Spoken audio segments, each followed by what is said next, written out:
नमस्कार दर्शक बंधु आपण मानक समस्त को पुणी थे आम चैनल को स्वागत जनाऊँ।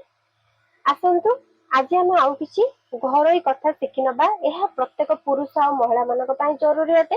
निहाती आपण माने समस्त वीडियो को शेष पर्यंत देखि नेबे। जो लोक माने गोमाता सेवा करि थांती, गोमाता को खाइबा को देई थांती, तांकर सेवा करंती, तांकर सब इच्छा पूर्ण होई थाए एवं अनेक पापरु मध्ये मुक्ति मिली थाए। ओम वृंदावनये स्वाहा एही मंत्र को जप करी जो श्री तुलसी देवी को जल अर्पण करेंगे से सौभाग्यवती होती। घरे धन सम्मान मिलता है। प्रत्येक दिन स्नान कर सकालू सकालू तुलसी देवी को जल अर्पण करने बहुत शुभ अटे। सदैव नारी माने मथारे सिंदूर पिंधिकी ही प्रतिदिन सकाले स्नान सारिबा परे तुलसी को जल अर्पण करेंगे। यह बहुत शुभ अटे। सिंदूर न पिंधिकी स्नान न करी अगधरे केबे भी तुलसी को पूजा करिबे नाही बा जल अर्पण करिबे नाही। पूर्व उत्तर दिग को मुह करी भोजन करने उचित। दक्षिण दिग हेउची मृत्युर दिग। एही दिग को मुह करी भोजन कले आयुष कम हो जाए। जो माने विद्या अर्जन करने चाहते तेबे उत्तर दिग को मुह करी प्रत्येक दिन भोजन करने उचित। उत्तर दिग हेउची मां सरस्वती दिग। तो से उत्तर दिग को मुह करी जदि भोजन करते तेबे आपण मानकु विद्या प्रदान मां सरस्वती करिथांती। मन रखंतु भंगा भंगी मैला बसन रे केबे भोजन करबा उचित नुहे। यह दुर्भाग्य को निमंत्रण करिथाए। अन्य पाई परोसा जाइतिबा खाद्य किंबा भोजन रु जदि केश बाहरे किंबा जोता चप्पल जदि पिंधिचंती ताले सेही समय भोजन ग्रहण करबा उचित नुहे। अन्य पाई रखा जाइतिबा खाद्य भूल मध्ये खाइबे नाही। वृद्ध मानक पाई रखा जाइतिबा खाद्य, छोट पिला मानक उद्देश्य रे बढ़ा जाइतिबा खाद्य एसबु को खाइबा उचित नुहे। एसबु भूल केबे भी करिबे नाही। मन रखिबे भूल मध्य चुट्टी मुकुला करके भोजन करिबे नाही, शयन करिबे नाही, ठाकुर को पूजा करिबे नाही एवं वृंदावन को जल अर्पण करिबे नाही। चुट्टी मुकुला करके एसबु कार्य करिबे नाही। एसबु टिके ध्यान देबे। जो स्त्री स्वामी भोजन करने पूर्व भोजन कर दियंती, स्वामी नाम धरिकी सबुबले डाकती, स्वामी को सबुबले अपमान दियंती, से माने पापिनी स्त्री होई गणा होइथांती। एपरि स्त्री को मृत्यु पर अनेक दंड भोगिबा पड़ी थाए।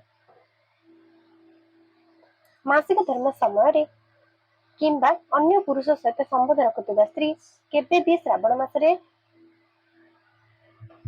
जल अर्पण करने उचित नुहे।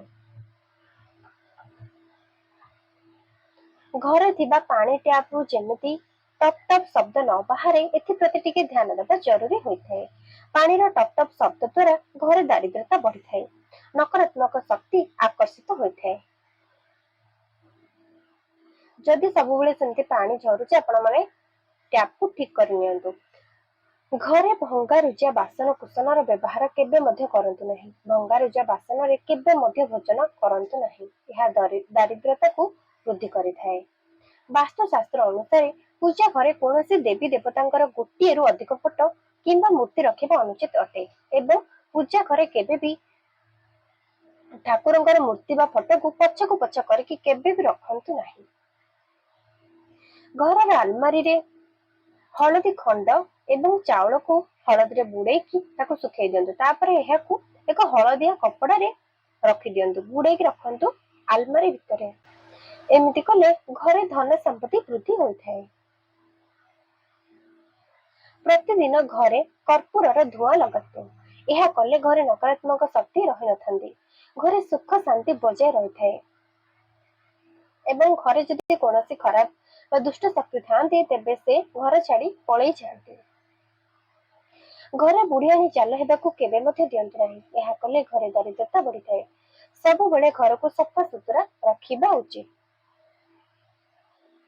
केबे भी ब्रह्म मुहूर्त एवं संध्या समय घर झाड़ू करबा उचित नुहे एवं झाड़ू को एमिति स्थान रे रखंतु जेमिति कि घर को आसुवा कौनसी अतिथिंकर नजर झाड़ू ऊपर न पड़े। आ मन रखिबे झाड़ू को केबे भी सोईबा सेज तले रखिबे नाही अथवा खट तले केबे भी झाड़ू को रखिबे नाही। बाथरूम को सब बेले ओदा रखंतु नाही, सुखिला रखिबा ही उचित। यह कले नकारात्मक शक्तिर प्रभाव घर रही थाए। ଶୋଇବା ବେଡ୍ ସାମ୍ନାରେ କେବେ ମଧ୍ୟ ଆଇନା ଲଗେଇବା ଉଚିତ ନୁହେଁ। ଆଇନାର ପ୍ରତିଛବି ବେଡ୍ ଉପରେ ପଡିବା ଭଲ ନୁହେଁ। ଯଦି ବେଡ୍ ସାମ୍ନାରେ ଆଇନା ଅଛି ତାହେଲେ ଏହାକୁ ସବୁବେଳେ ପରଦା ଢାଙ୍କିକି ରଖନ୍ତୁ। ଯେତେବେଳେ ଆବଶ୍ୟକ ବ୍ୟବହାର କରିବେ ଏବଂ ତାପରେ ଏହାକୁ ପରଦା ଢାଙ୍କିକି ରଖିଦିଅନ୍ତୁ। ଏହା ଦ୍ୱାରା ଆଇନାର ପ୍ରତିବିମ୍ବ ଯେମିତିକି ବେଡ୍ ଉପରେ ନ ପଡେ। ପୂଜା ଘରେ ମରିଯାଇଥିବା ଲୋକଙ୍କର ଫଟୋ ରଖନ୍ତୁ ନାହିଁ। ଘରର ଅନ୍ୟ ସ୍ଥାନରେ ଦକ୍ଷିଣ ଦିଗକୁ ମୁହଁ କରି ମୃତ ଲୋକଙ୍କର ଫଟୋ ଲଗେଇ ଦିଅନ୍ତୁ। ଏହା କଲେ ଘରର ମଙ୍ଗଳ ହୋଇଥାଏ। ଆଗକୁ ବଢିବା ପୂର୍ବରୁ ସାଙ୍ଗମାନେ ଯଦି ଭିଡିଓଟି ଭଲ ଲାଗୁଛି ହୃଦୟରୁ ଗୋଟିଏ ଛୋଟିଆ ଲାଇକ୍ କରିଦେବେ ଏବଂ ଆପଣମାନେ କେଉଁ କେଉଁ ସ୍ଥାନରୁ ଭିଡିଓଟି ଦେଖୁଛନ୍ତି ନିହାତି ଆପଣଙ୍କର ସ୍ଥାନର ନାମ କମେଣ୍ଟରେ ଜଣାଇବେ। ଯେଉଁମାନଙ୍କୁ ଠିକରେ ନିଦ ଆସେ ନାହିଁ ସେମାନେ ଦକ୍ଷିଣକୁ ମୁଣ୍ଡ କରିକି ଶୋଇବା ଉଚିତ। ଏହା କଲେ ସେମାନଙ୍କୁ ଭଲ ନିଦ ହୋଇଥାଏ। ଘର ଭିତରେ ମହାଭାରତର ଫଟୋ କିମ୍ବା ବହି ରଖନ୍ତୁ ନାହିଁ। ଯଦି ରଖିଛନ୍ତି ତାହେଲେ ଠାକୁରଙ୍କର ଘରେ ଅଥବା ପୂଜା ଘରେ ରଖିଦିଅନ୍ତୁ।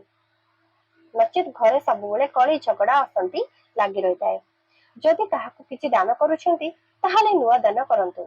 ପୁରୁଣା ମଇଳା ଚିରା ଏସବୁ ପୋଷାକ କିମ୍ବା ପୁରୁଣି ଚିରା ଜିନିଷ ଆସବାବପତ୍ର ଏସବୁ କାହାକୁ ଅନ୍ୟକୁ ଦାନରେ ଦେବା ଉଚିତ ନୁହେଁ। ଯଦି ଦାନ କରିବାକୁ ଚାହୁଁଛନ୍ତି ତାହେଲେ ନୂଆ ହିଁ ଦାନ କରନ୍ତୁ।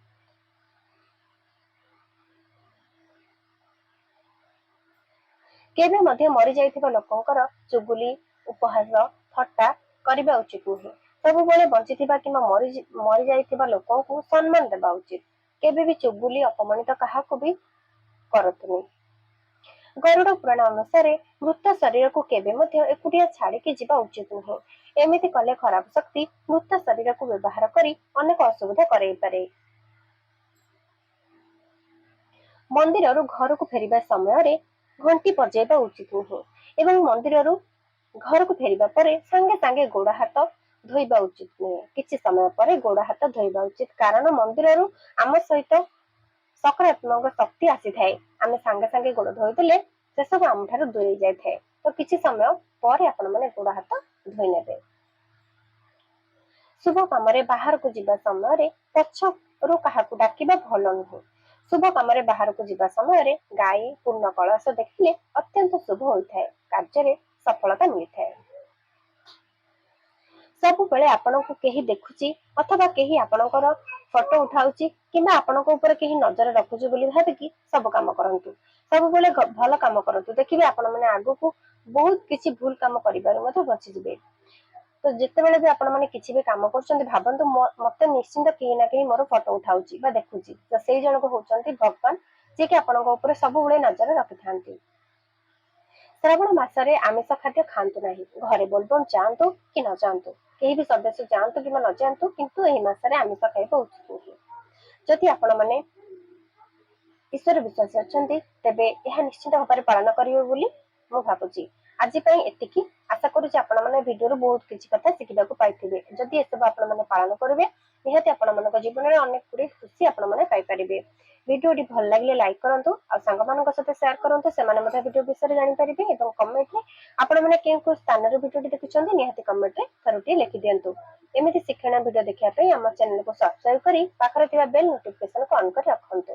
ଏହା କଲେ ଆମର ସମସ୍ତ ଭିଡିଓ ଆପଣମାନେ ସର୍ବପ୍ରଥମେ ପାଇପାରିବେ। ଜୟ ଜଗନ୍ନାଥ, ଧନ୍ୟବାଦ।